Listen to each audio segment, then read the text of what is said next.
तर राज्यातील अनेक भागामध्ये अवकाळी पावसानं हजेरी लावली तर वादळी वाऱ्यासह जोरदार पाऊस कोसळत असून उकाड्यापासून त्रस्त असलेल्या नागरिकांना जरासा दिलासा मिळालाय।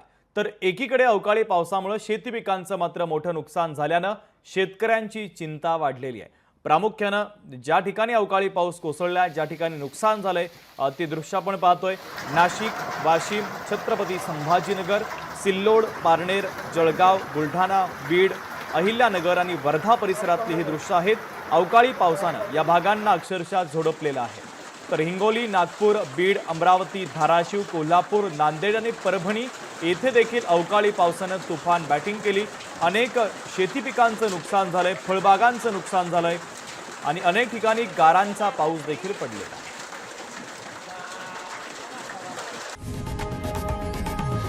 लोकशाही मराठी ऐका, पहा, जागरूक रहा।